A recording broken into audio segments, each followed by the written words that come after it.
கல்வித் தரத்தை மேம்படுத்துவதுடன் மாணவர்கள் மற்றும் பல்கலைக்கழக பணியாளர்களின் நலனையும் உறுதிப்படுத்துவதே அரசாங்கத்தின் கொள்கை என பிரதமரும் கல்வி, உயர்கல்வி மற்றும் தொழிற்கல்வி அமைச்சருமான கலாநிதி ஹரிணி அமரசூரிய தெரிவித்துள்ளார். இந்த செய்தி நேற்று கவனத்தை பெற்றிருந்தது. நாடளாவிய ரீதியில் பல்கலைக்கழக மாணவர்களுக்கான தங்குமிட வசதிகளை மேம்படுத்தும் நோக்கில் முன்னெடுக்கப்படும் 55 புதிய மாணவர் விடுதி திட்டங்களில் முதலாவது திட்டத்திற்கான அடிக்கல் வவுனியா பல்கலைக்கழகத்தின் பம்பைமடு வளாகத்தில் நேர்த்தரு நாட்டப்பட்டது.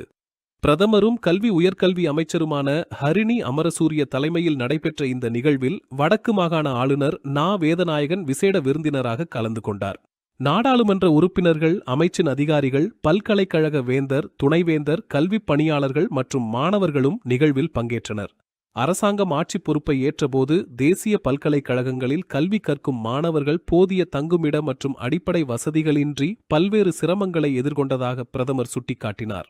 இதற்கு தீர்வு காணும் வகையில் முழு பல்கலைக்கழக கட்டமைப்பையும் உள்ளடக்கிய விடுதி மேம்பாட்டுத் திட்டம் இவ்வாண்டு ஆரம்பிக்கப்பட்டதாகவும் அவர் தெரிவித்தார். கொழும்புக்கு வெளியேயுள்ள புதிய பல்கலைக்கழகங்கள் மற்றும் மாற்று தங்குமிட வசதிகள் குறைவாக உள்ள பல்கலைக்கழகங்களுக்கு இந்த திட்டத்தில் முன்னுரிமை வழங்கப்பட்டுள்ளது. இதன்படி வடக்கு மாகாணத்திலுள்ள வவுனியா மற்றும் யாழ்ப்பாண பல்கலைக்கழகங்களுக்கு விசேட கவனம் செலுத்தப்பட்டுள்ளது.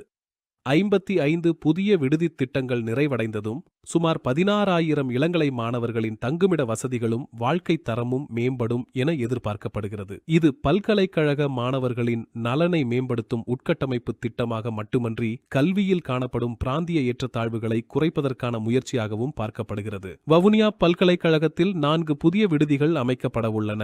அவற்றில் தலா 400 மாணவர்கள் தங்கக்கூடிய 2 விடுதிகளும் தலா 200 மாணவர்கள் தங்கக்கூடிய மேலும் 2 விடுதிகளும் உள்ளடங்குகின்றன. இதன் முதலாவது கட்டமாக 200 மாணவர்கள் தங்கக்கூடிய 4 மாடிக் கட்டடம் நிர்மாணிக்கப்பட உள்ளது. இலங்கை அரசாங்கத்தின் முழுமையான நிதியுதவியுடன் முன்னெடுக்கப்படும் இந்த கட்டடத்திற்காக 231 மில்லியன் ரூபாவுக்கும் அதிகமான நிதி ஒதுக்கப்பட்டுள்ளது. வவுனியா பல்கலைக்கழகம் ஏலப்பத்திர கோரல் மற்றும் கொள்முதல் நடவடிக்கைகளை விரைவாக நிறைவு செய்துள்ளதால் 55 விடுதித் திட்டங்களில் முதலாவது கட்டுமானப் பணியை ஆரம்பிக்கும் பல்கலைக்கழகமாக அது மாறியுள்ளது. இந்த திட்டம் வவுனியா பல்கலைக்கழக மாணவர்கள் நீண்ட காலமாக எதிர்நோக்கும் தங்குமிட பிரச்சினைக்கு குறிப்பிடத்தக்க தீர்வை வழங்கும் என எதிர்பார்க்கப்படுகிறது. பல்கலைக்கழகம் என்பது வெறுமனே கட்டடங்களின் தொகுப்பாக இருக்கக்கூடாது என தெரிவித்த பிரதமர், எதிர்கால தலைவர்களை உருவாக்கக்கூடிய சிறந்த கல்வி, சமூக மற்றும் கலாச்சார சூழல் அங்கு கட்டியெழுப்பப்பட வேண்டும் என்றும் வலியுறுத்தினார்.